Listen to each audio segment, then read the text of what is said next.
mofinaina isan'andro atolotry ny mpitandrina rakotina valina maoly.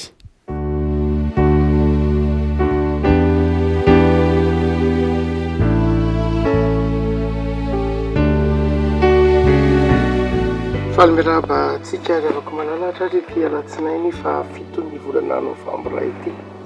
Ny mofinaina voalahatra ho antsika anio dia ny salamo fa 7:30. Salamo fa 7:30 andiny faefatra ka hatramin'ny andiny fahaenina. Salamo fa 7:30 andiny faefatra ka hatramin'ny andiny fahaenina. Fakitsika amin'ny anaran'i Jesosy. Jehovah ampafantary ny farako aho sy izay ohatry ny androko. Aoko fantatry fa olon-kandala. Indro efa nataonao vodivo ampelantanana ny androko ary ny fiainako toy ny tsintsinina eo anatrenao. Zava-poana ihany tokoa ny olona rehetra na dia ny matanjaka aza. Aloka tokoa ny fandehandehanan'ny olona. Zava-poana tokoa ny tabatabany. Miary ireny izy nefa tsy ho fantany izay ho tompony izany. Ray masino, manao masinana ny fahamarinana, ny teninao ny fahamarinana. Amen. Salamo nataon'i Davida izany salamo vavaka izany, hirambavaka izany, kanefa koa zary fampieritreretana ho antsika amin'izao vanim-potoana iainantsika izao. Maneho fa mandalo ny fiainana ary tsinitsinina ny hazakazaky ny olombelona mitaha amin'ny hafoian'ny fotoana izay ivaininy. Miary ireny izy nefa tsy fantany akory izy ho tompony izany. Ary zava-poana ny tanjaky ny olona fa toy ny vodivo ampelantanana ny andron'ny olombelona ho Davida eto. Zavatra roa ary no to ifampahelezana ry havana amin'ity salamo fa 7:30 ity. Ny voalohany dia ny maha-olon-kadalo ny olombelona. Raha mitentsika hoe olon-kandalo ny olombelona dia tsy dia milafy ny ratsy loatra akory izay.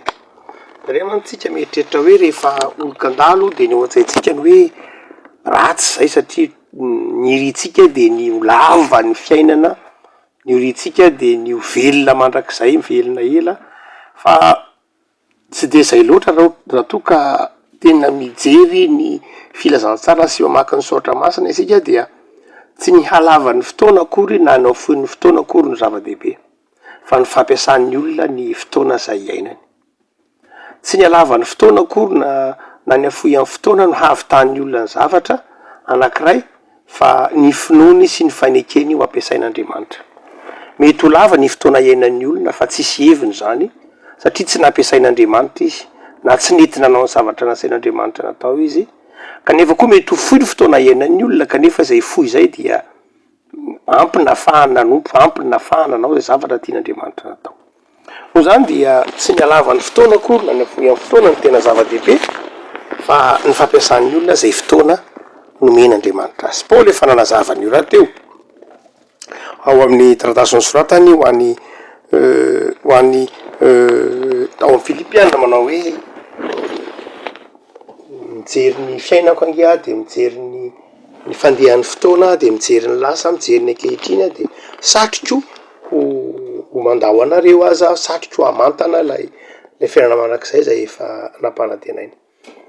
Dia fa nefa noho ny amin'ny filazantsara dia tsy mampaninona ny ho velona, fa ny fahafatesana no azahoako tombony ala raha toa ka lasa zao aho eny apôstôly Paoly. Zany Paoly zany dia milaza fa tsy ny fahafatesana akory, tsy ny halavan'ny fotoana no zava-dehibe, fa ny zavatra tian'Andriamanitra atao. Dia eto ary ity bokin'ny salamo ity dia mampianatra antsika fa mielina ny fotoana. Mety mielina avokoa na 9 taona io dia atao hoe mielina, na 9 taona io dia atao hoe mielina, na 25 taona io dia atao hoe mielina avokoa. Mielina ny fotoana satria voaisa. Rehefa mitentsika hoe zavatra voaisa dia misy fetra zay, fini zay. Zany hoe misy fetra. Fa rehefa izy ny tsy voaisa dia izay ny antsoina hoe tsy voafetra. Fini hoy nareo miteny frantsay. Ary dia rehefa na inona ny zavatra voaisa dia voafetra dia manapetra.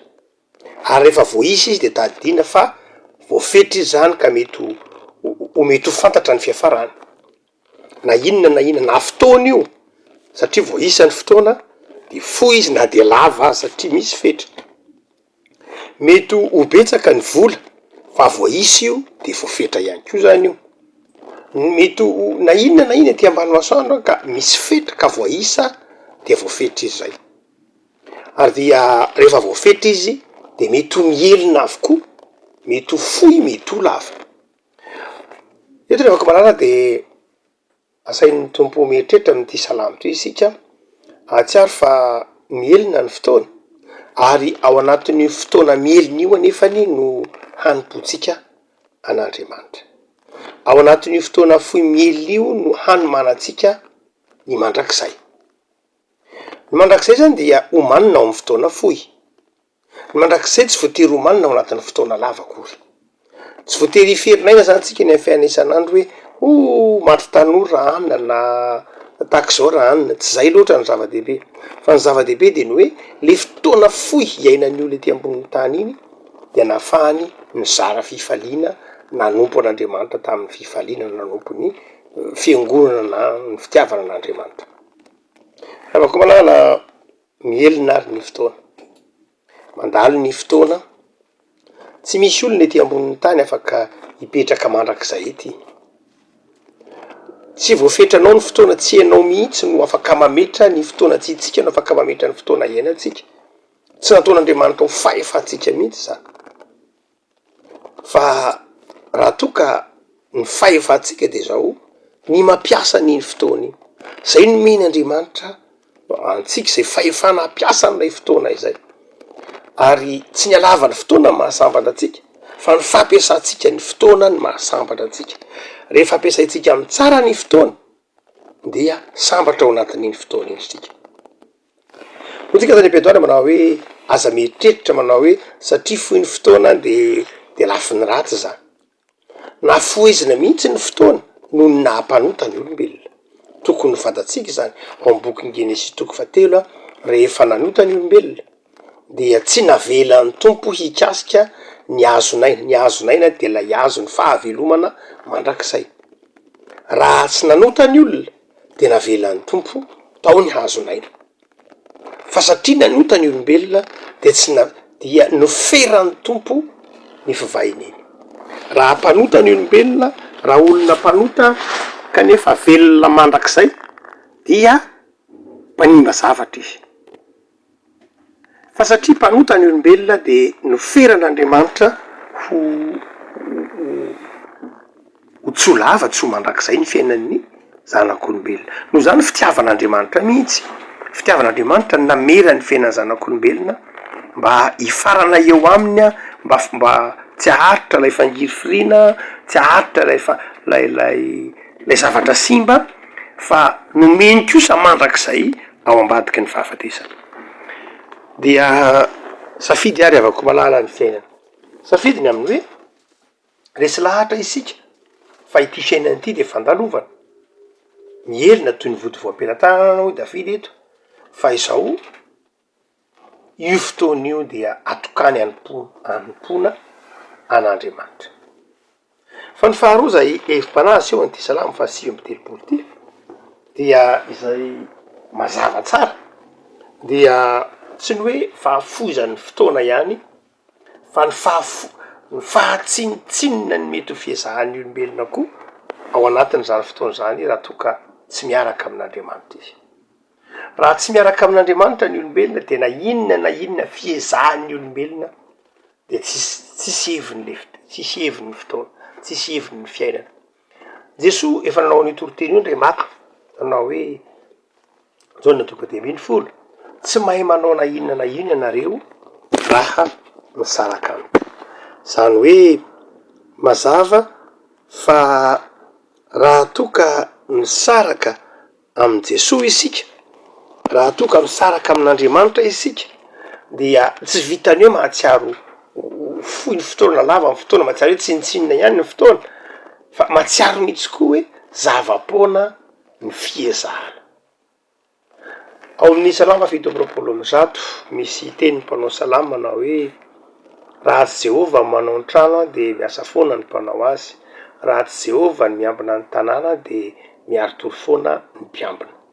Reo asa anankiroa mantsy tamin'ny andron'ny mpanao salama dia asa isan'ny fata-bahoaka, asa hita teo amin'ny fiarahamonina ny fivaingan'ireo asa reo tamin'ny andron'ny salama.